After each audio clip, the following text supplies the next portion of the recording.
This? Okay.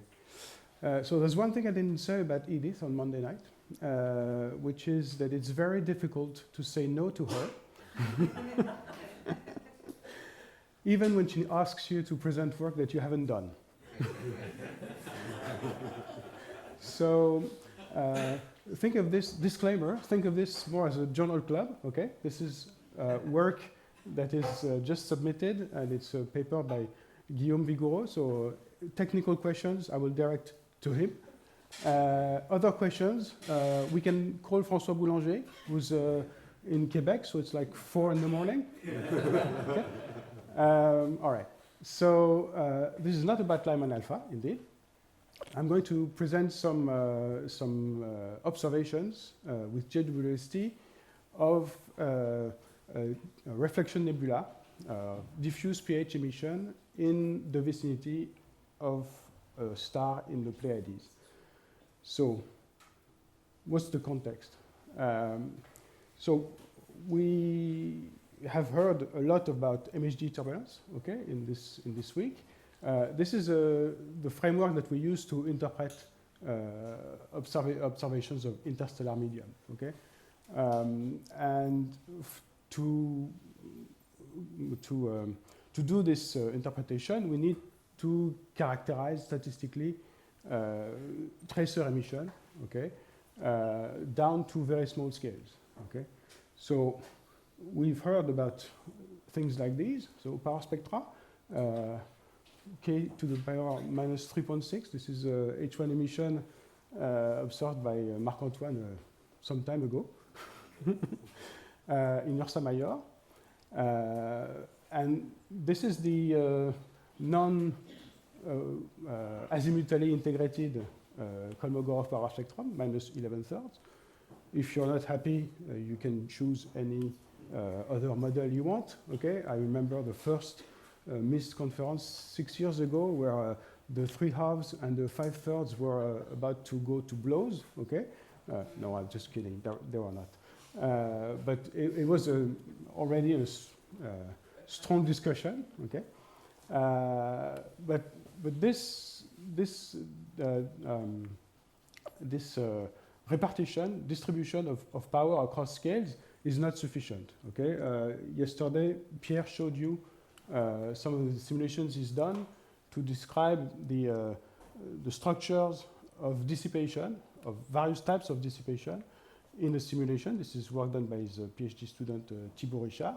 And the coherent structures that you see at very small scales are not, cannot be described simply by a power spectrum, okay? And this is something that I myself is personally interested in. So you need to go beyond the power spectrum, and this is work done by another Richard, Pablo Richard, which was my PhD student, using non-Gaussian statistics called the scattering transforms, and which are useful, which I think Pierre mentioned yesterday as well, which are useful, for instance, to compare morphologically and very precisely the simulations and observations. Okay, so if you want, this is more of my topic, so we can discuss that after. So what's the target of these observations? So it's an iconic object, nearby 135 parsec, is the Pleiades reflection nebula, which is a chance encounter between the star cluster, where you have mainly late B type stars, and a diffuse molecular gas with a relative velocity of about 10 kilometers per second. And the radiation from these stars illuminates a volume of the ISM that is a few parsecs across. Okay? And with JWST, and especially with the spatial resolution and the sensitivity of NIRCam, we can go and probe the structure at very small scales in the vicinity of one of these stars, which is Merope. And the work argues that at the scales that are probed, which are very small, 40 AU, 0.2 milliparsec, we are probing interstellar turbulence that is decoupled from thermal instability, so where it is subsonic, and that the filamentary structure that we observe is threaded by a magnetic field, so we want to interpret it in the framework of MHD turbulence.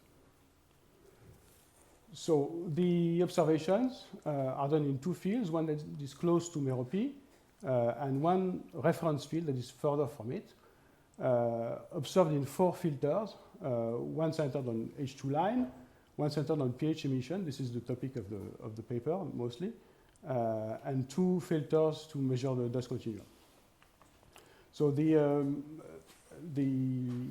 at 3.5 micron, we see the pH emission, and the pHs they are neutral or charged, but their charge fluctuates. Okay, so with a time scale that is smaller than the drag time, and so they are coupled to the magnetic field, and they are coupled to the gas through collisions. So the argument is that this pH emission that we see in this filter traces the cold magnetized ISM. But before we can characterize the structure of this emission, there's a lot of work to do, because if you look at this field, you have many different types of emission. You have diffraction spikes from off-field sources, in particular Merope. You have point sources, some of them are saturated, some of them are not, and you have compact extended sources such as galaxies.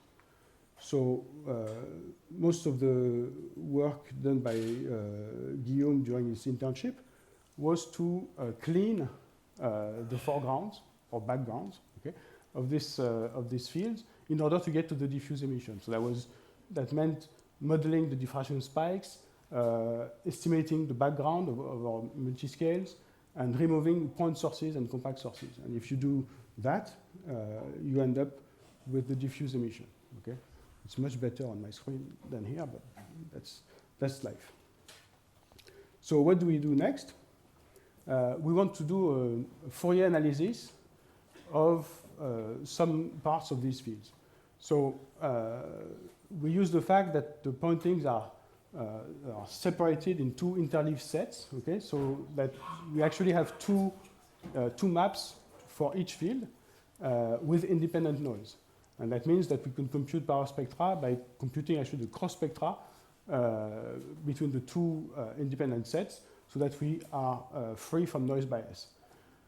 All this cleaning is done for each of the maps, for each of the half data sets, and then we do Fourier analysis over square cuts in each of the 2 fields. We have 8 maps, in fact, 2 fields, 2 cuts per field, and 2 independent observations of each of these cuts. Okay. So these are the maps.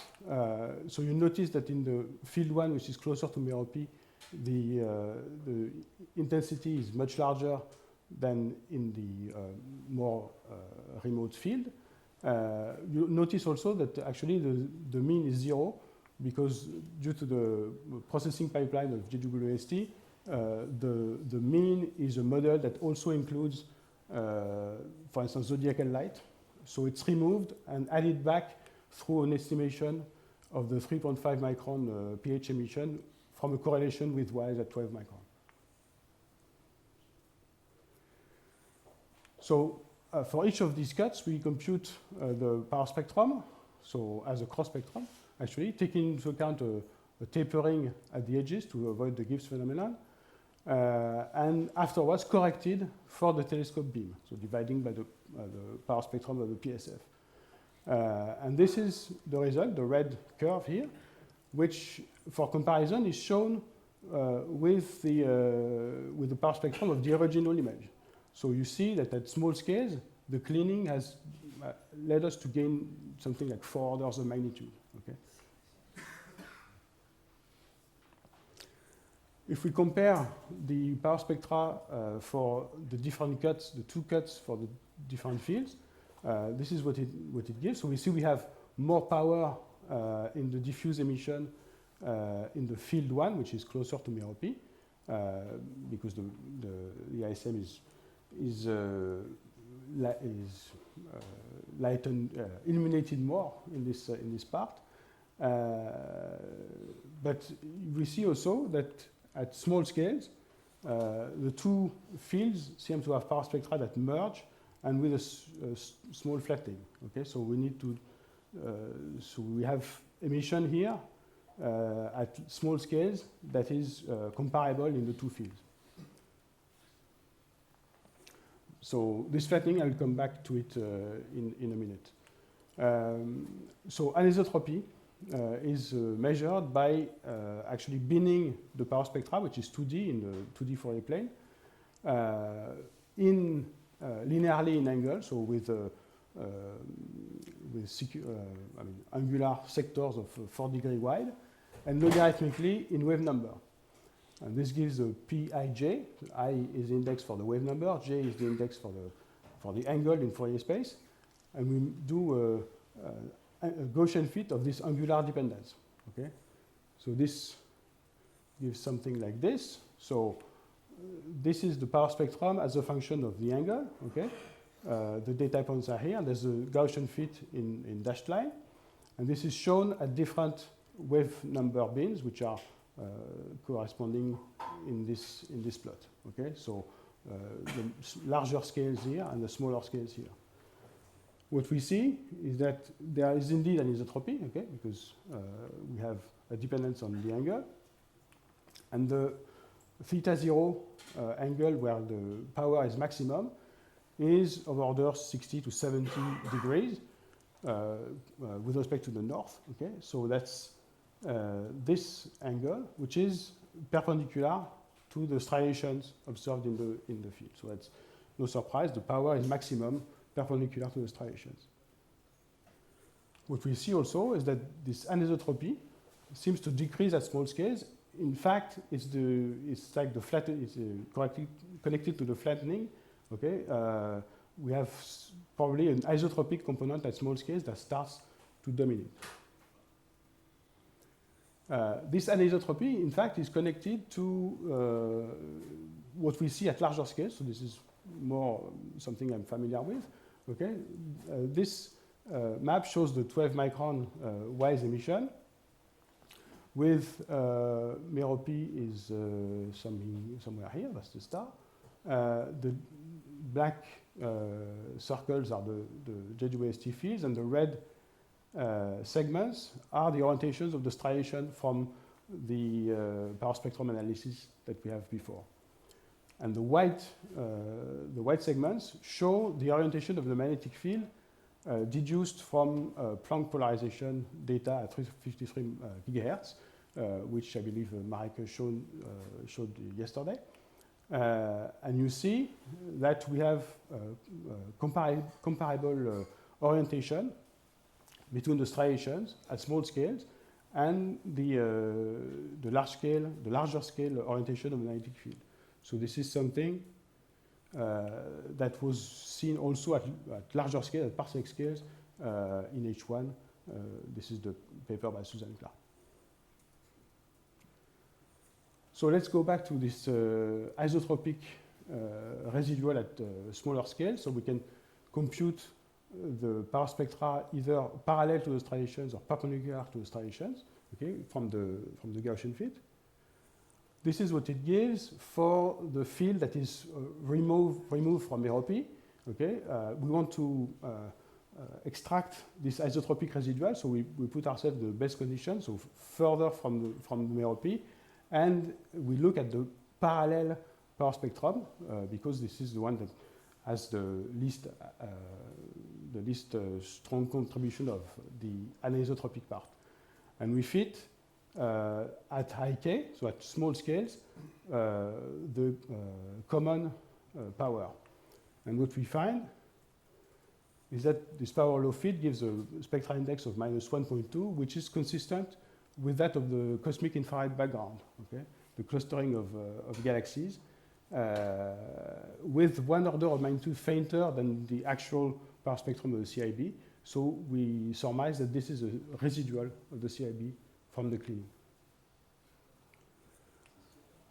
So once we've identified this residual, we can do a two-component power law fit of the parallel and perpendicular power spectra. Here for the here for the field that is close to Merope. Now we want to characterize the pH emission statistical properties. So with a common residual, isotropic residual, and power laws for the parallel and perpendicular components. This is done through Monte Carlo Markov chain analysis, which yields that indeed the residual has a power spectrum that is close to minus 1.2, and the spectral indices of the parallel and perpendicular components of what remains, so we think of just the pH emission, have comparable values. Okay, so there's no significant difference between the parallel and perpendicular spectral indices, and we have a stronger anisotropy. This is the ratio of the amplitude. So I realized this is one of the things I should tell Guillaume and François. The notation here is not consistent with this one. Okay, we have a stronger anisotropy in the first cut, which is closer to Merope. So this is probably a reason. So if we want to try and interpret these observations, we have to step back and look at the environment of the fields. So actually the fields are located at this position, so the red, blue, purple, and green symbols. Merope is the yellow star, and we see on this map, which shows in white the Planck opacity and in red the Planck dust temperature, that these fields lie at the edge of a translucent cloud. I believe AV is of order 1 in these contours. That is illuminated by the radiation of the stars. Okay, so there is some dynamical interaction between the stars and the gas and dust here, which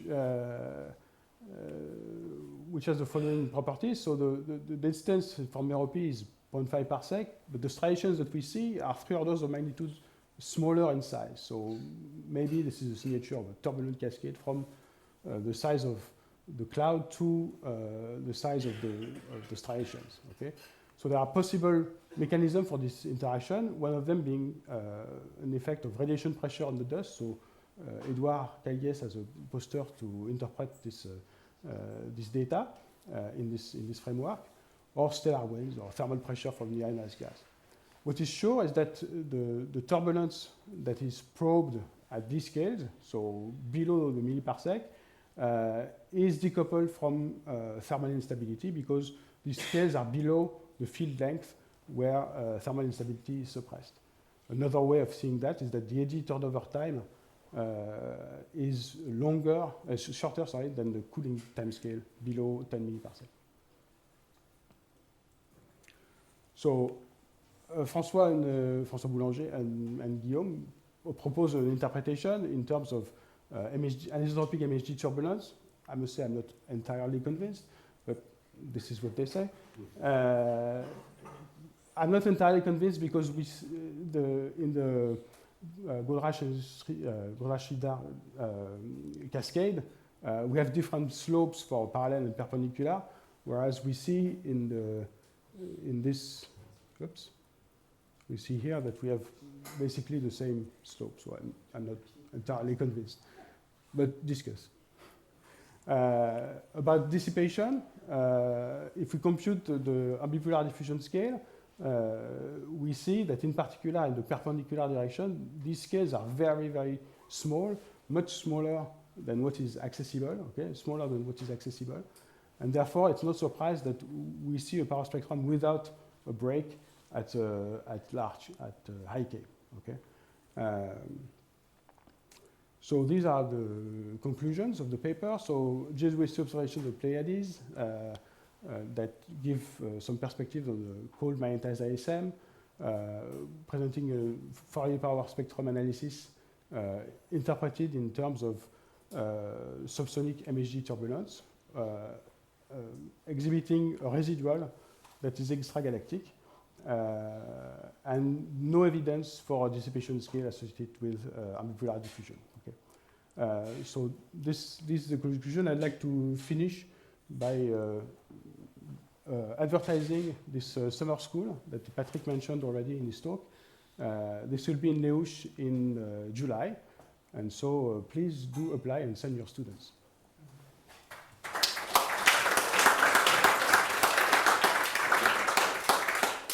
Thank you. Beautiful data reduction. Okay.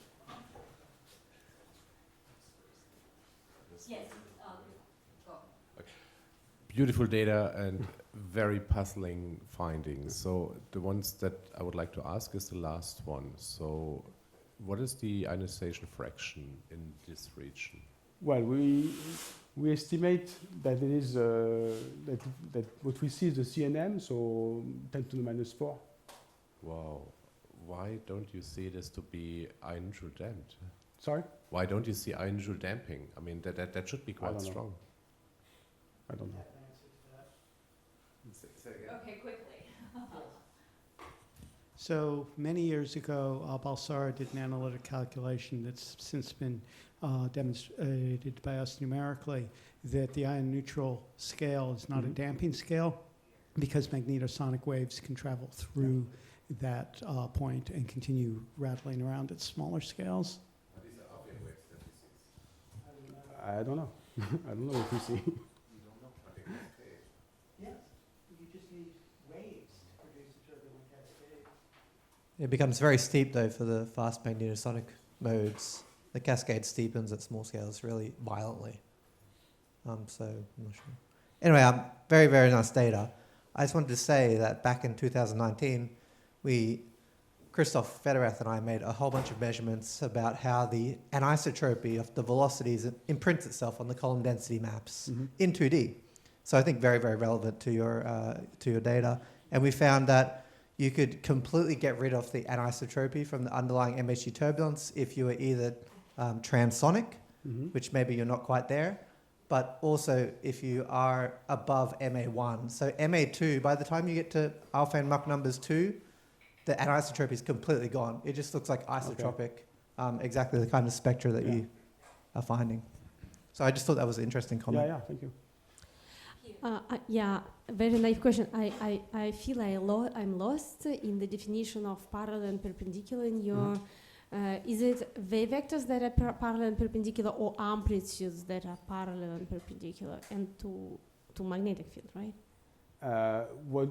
Parallel and perpendicular refer to the orientation in direct space or Fourier space. Parallel is parallel to striations. Okay. To magnetic field. Yes. To magnetic. But what is anisotropic? The wave vector spectrum or the amplitude spectrum? What's anisotropic is the tracer emission, so it's the intensity. The amplitudes. Yeah. It's the amplitudes. The amplitude, not wave vectors. Okay. No. And is it possible to do something with wave vectors? It's no. not the same amplitudes and wave vectors. For I'm not example, sure in I an understand. Allen wave, the wave vector is parallel to the field, but the amplitude is perpendicular to the field.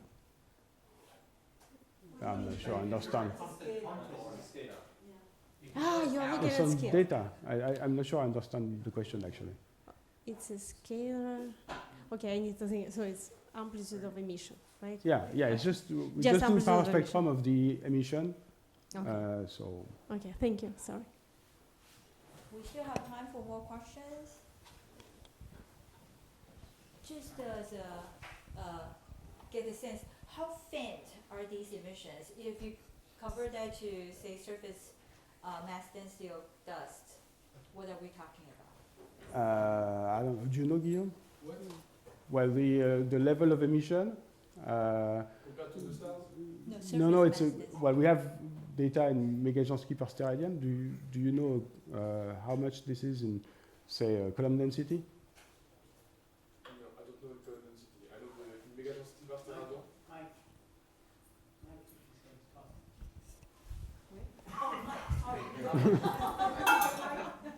So if you are asking in megajansky per steradian, it's 0.5, something like that. But I don't know in column density how much it makes. Okay. But the cloud that we see here,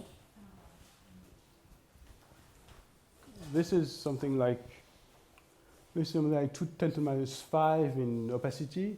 So I guess this is AV of 1 or something. So this is below AV of 1. So I don't know.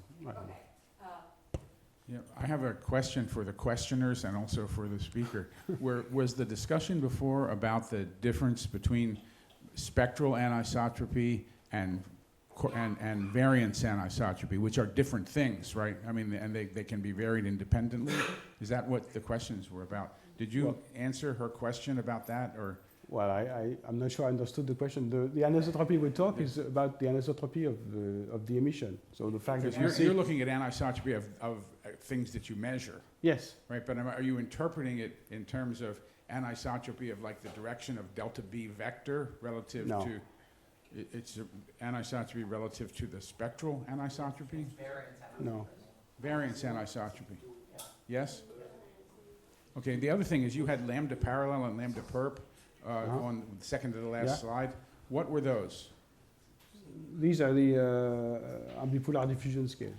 The what? The ambipolar diffusion scales. The diffusion. scales at which neutrals decouple from ions. Because the other thing that you showed about the Lithowick and Goldreich business, when you talk about the CB, the part thing that I don't want to talk about, they define anisotropy in a completely different way that is neither variance nor correlation anisotropy. It has to do with where the contours of correlation cross the axes, which is neither of the standard definitions of anisotropy. And there's a lot of confusion in the literature about that, but we can talk about it at the coffee break or something. Last question. Yeah, just the scale, because so you mentioned that the scale are smaller than the field lengths. But I mean, speaking of 10 to the 4 AU, I mean, it's not so clear. I mean, are you sure that you have really a uniform medium? Because if you had like a mixture still of phase, that would intensity change the physics and the alpha speed and all these things. I agree. So there is no clue on how homogeneous the medium is? No, I mean, this is not discussed. But I agree that the heterogeneity of the data of the medium will change that.